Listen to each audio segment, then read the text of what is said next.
dengan memakai jubah dan serban hijau, menunjukkan kelebihannya. Imam Ibn Qayyim sebelum dia meninggal dunia, dia bermimpi dengan gurunya, iaitu Imam Ibn Taymiyah. Dia menyebut bahawa darjah engkau sekarang akan meninggi. Sekarang engkau berada di tahap Ibn Khuzaimah, iaitu ulama hadis yang terkenal. Tapi kau akan pergi lagi sebelum kau meninggal dunia.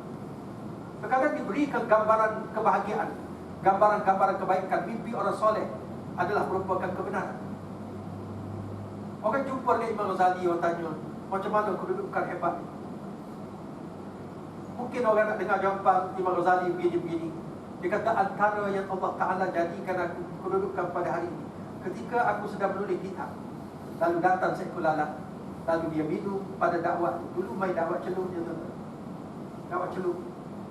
Aku biarkan lalat itu minum, tidak halau pun lalat itu. Allah pandang aku berkelas, belah kesihat pada lalat, maka Allah belah kesihat pada aku. Ibn Al-Ghazali macam-macam buat, sebab kita tak tahu. Dengan sebab dia buat macam-macam tu, sikit punya hal lalat pun Allah tak kira. Macam kita lah, buat baik, bos kita nak tengok.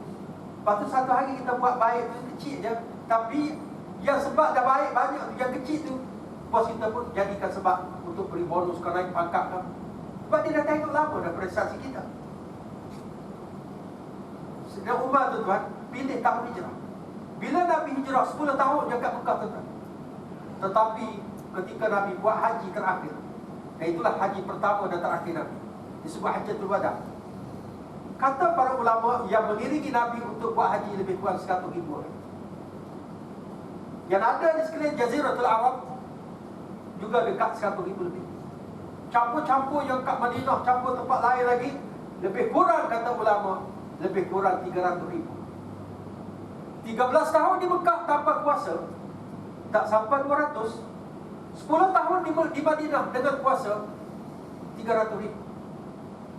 Sebab tu kalau kita buka Quran tuan-tuan, Quran dibahagikan oleh ulama, ayat yang diturunkan sebelum Nabi ada kuasa, ayat yang diturunkan selepas Nabi ada kuasa.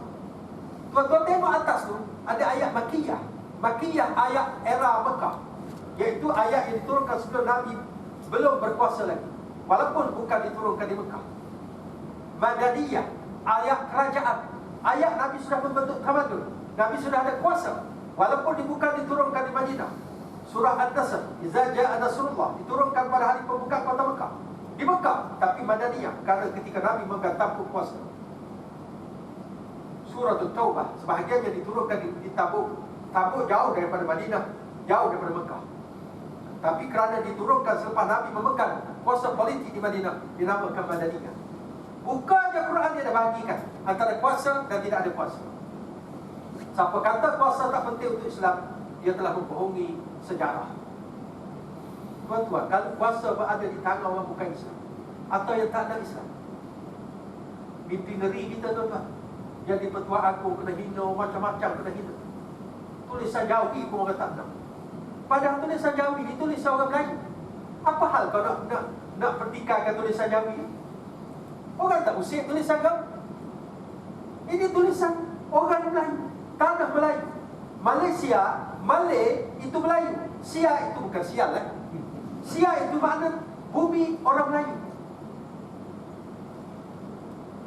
Sebab tu dulu orang buat nama Malaysia, sebab British iktiraf ini tanah orang Melayu. Orang Melayu mesti menjadi kuasa. Kalau dalam hadis sebut Quraisy mesti menjadi pemimpin, Quraisy bagi Malaysia ialah orang Melayu. Ingat kan? Orang Melayu, bukan orang Cina, bukan orang India, bukan siapa-siapa. Orang Melayu mesti ada kuasa. Dan Melayu sinonim dengan Islam. Laksamana Hantuah telah sebut, takkan Melayu hilang di dunia sedangkan ada lagi selagi berpegang dengan Islam. Siapa pejuang-pejuang dulu yang nak memerdekakan? Mak Kilau. Mak Kilau orang Melayu, Islam dan ulama, orang yang alim. Tok Janggut 8 tahun berada di Mekah, namanya Haji Mak Hasan. Dia balik tak boleh buka pondok lah sebab masa penjaga kering. Lalu dia bangun berperang. Orang tak highlightkan, ulama British tak nak, bila tulis sejarah tak nak naikkan. Haji Mak Hasan 8 tahun kat Mekah. Raja Ali Haji Indonesia, Ibn Negoro, semuanya ulama-ulama. Haji Abdul Rahman Libo, anak murid kepada Tok Palu, masuk mahkamah membela golongan petani, berhujah dengan Inggeris. Yang benar kes tersebut. Haji Abdul Rahman Limbu, seorang ulama, bergabung dengan pemimpin pada waktu itu, golongan raja-raja dan sebagainya. Raja-raja lah yang menolong Mak Kilau. Berapa kali Mak Kilau menyamar, dia telah, kononnya dia bunuh, dia telah mati dibunuh. Siapa yang cakap mati dibunuh? Gajah sendiri bersekongkol dengan pada waktu itu. Golongan pemimpin dan ulama dan umarah bergabung, maka lahirlah kekuatan kepada dunia Islam. Sebab tu Umar pilih tahun hijrah. Hijrah ni, dan tuan-tuan, bila hijrah kita akan buat perubahan. Bila masuk tahun baru kita buat perubahan.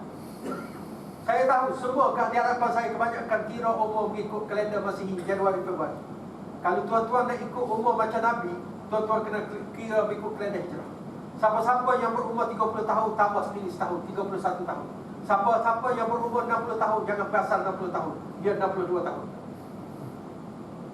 62 tahun kan? Kalau dia meninggal umur Nabi, dia ada 1 tahun. Sebab dalam bulan Islam dia tak pernah 31, 29, 27. Kalau dibayar gaji mengikut kalender hijrah, kalender hijrah tak pernah 31.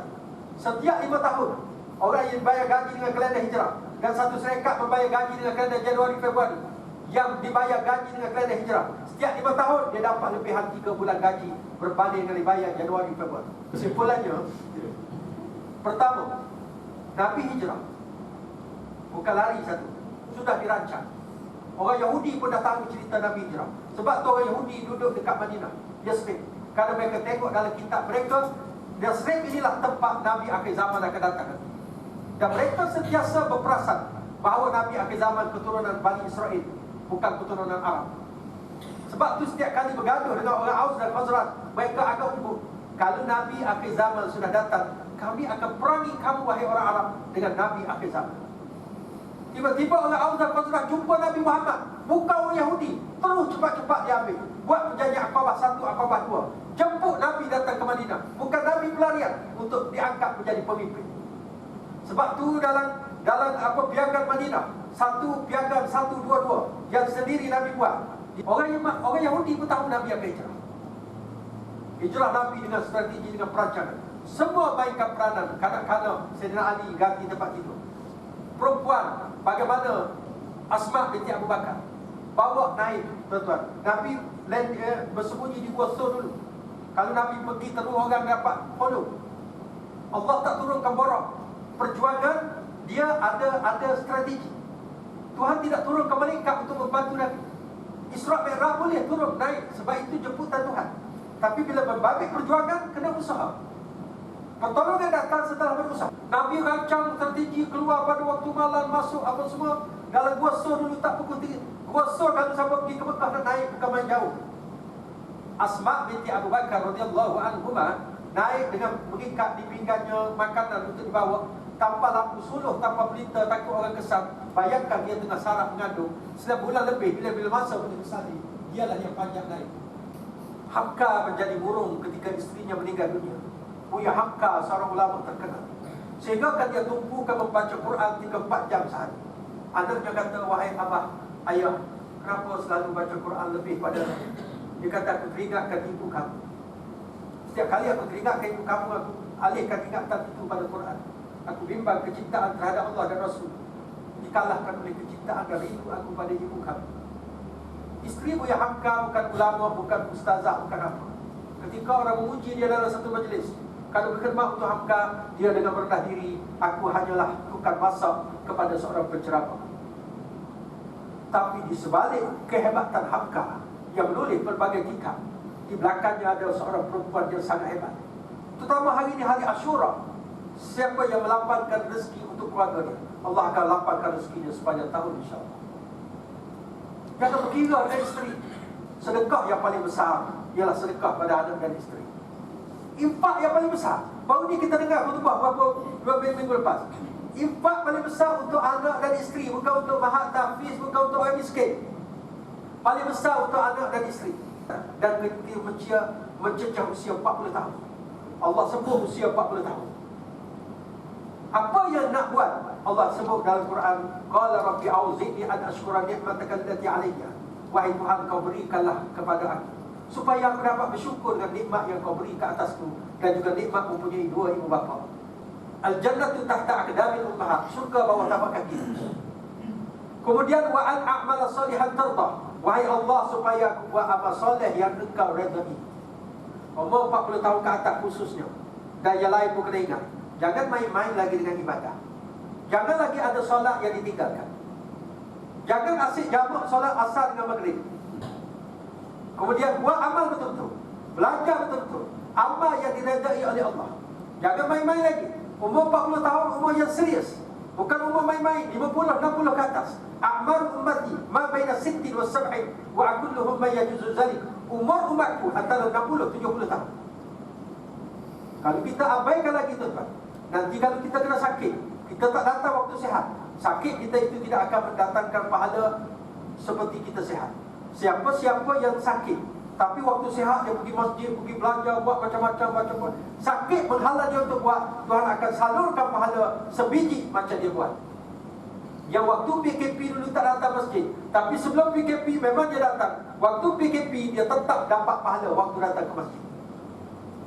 Ingat 60-70 tahun saja.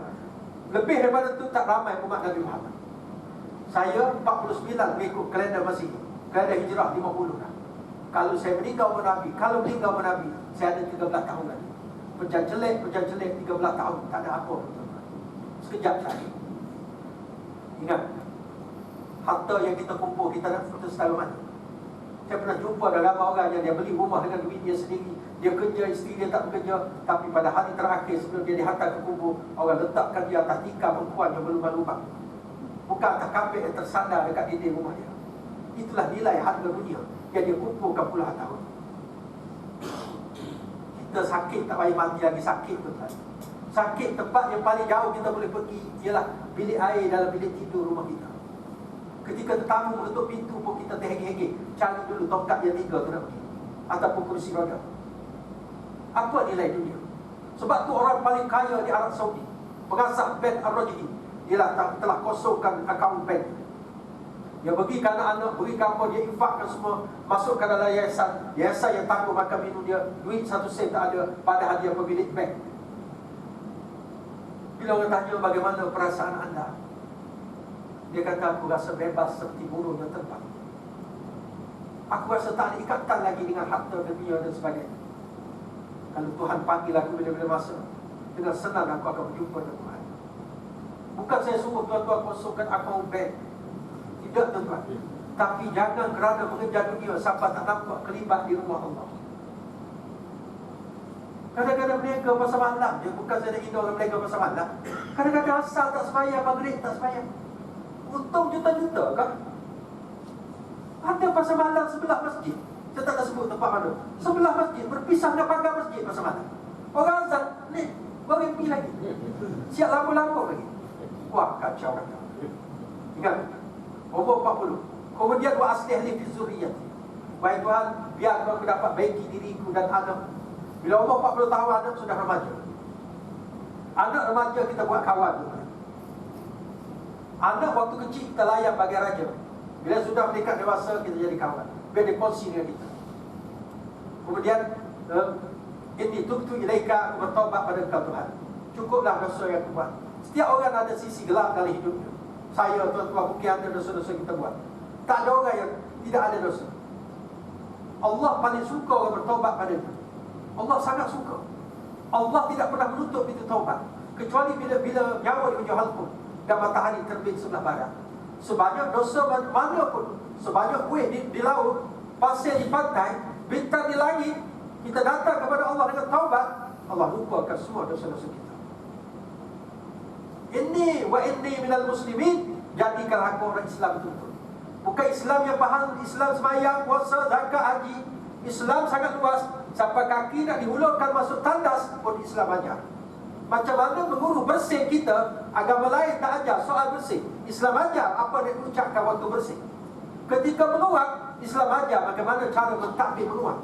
Kalau yang kecil itu pun Islam ajar, takkan yang besar-besar Islam tak ajar. Tak ada bank Buddha, tak ada bank Hindu, tapi ada bank Islam dan perbankan Islam. Tak ada bank Kristian pun. Islam lengkap semuanya. Tak ada yang Islam tak ajar. Cuba tunjuk yang Islam tak ajar. Semua Islam ajar. Bahkan dalam kelabu bersama isteri kita paling pesena pun, Islam ajar doa apa yang dibaca. Doa apa yang dibaca? Allahumma barik lana fima razaqtana wa qina azabannar. Itu contoh doa tu, bukan doa tu kan. Itu contoh. Jangan baca doa tu pula. Nak cinta tuan-tuan, semua Tuhan ajar. Nabi ajar. Nabi bukan menjadi Rasul 23 hari. Nabi menjadi Rasul 23 tahun. 23 tahun.